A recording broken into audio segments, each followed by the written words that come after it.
We're just a big Bellflower family. My favorite thing about this building is that we are a truly open building. You're not knocking on classroom 206. You can just walk in and say like, hi, give a smile. I love teaching in an open building because we all learn from each other. You know, I could hear somebody do something like, oh my gosh, that sounds amazing. I'm going to try that this afternoon.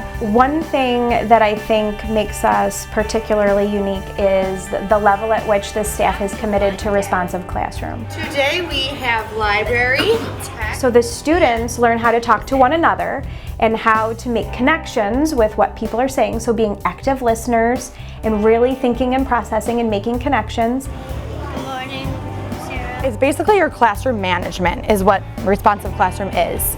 And it is how you interact with students. So there's the language piece. There is the morning meeting piece, which builds your community. So if I would, have a go-around question in the morning that says, hey, what did you do over the weekend? That way each individual child has a sense of self in this community.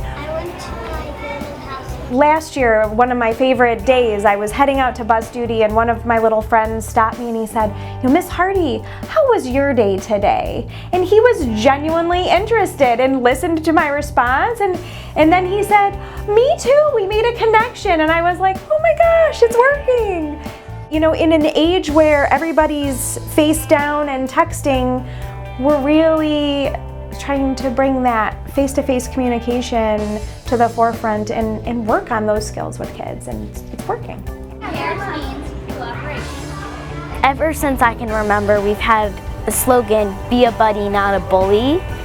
For our anti-bullying efforts, we have a couple things in place. We have our Student Ambassador program, and that is a group of fifth graders who had to apply and be chosen.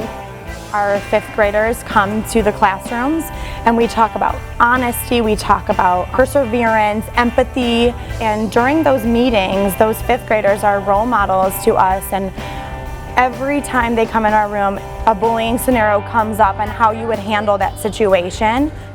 And it's really great because you get to partner up and learn these incredible lessons and then bring it back to the classrooms.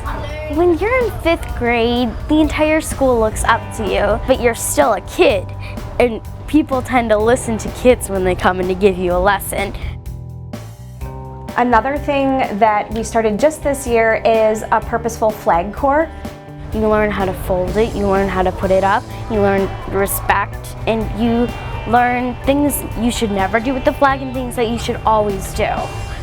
They go out and they raise the United States flag and the Ohio flag every morning. And after doing that today, I don't think I will ever feel the same way when I look at that American flag.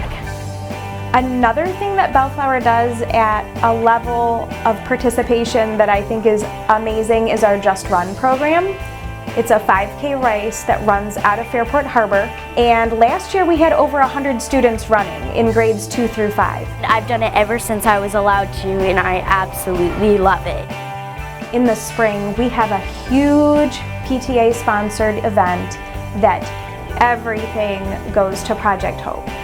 That's sort of near and dear to our hearts because the kids really get excited about the opportunity to help families. One of my favorite parts of a Friday at the end of the day, over the PA system they play music and you just get to get all the wiggles out and just have a really great time. Right before dismissal, we choose a sort of an upbeat, uplifting song, we play it over the PA, and everybody sort of dances out the week on Friday. And it is a little bit of downtime that they can just be kids. So that's important.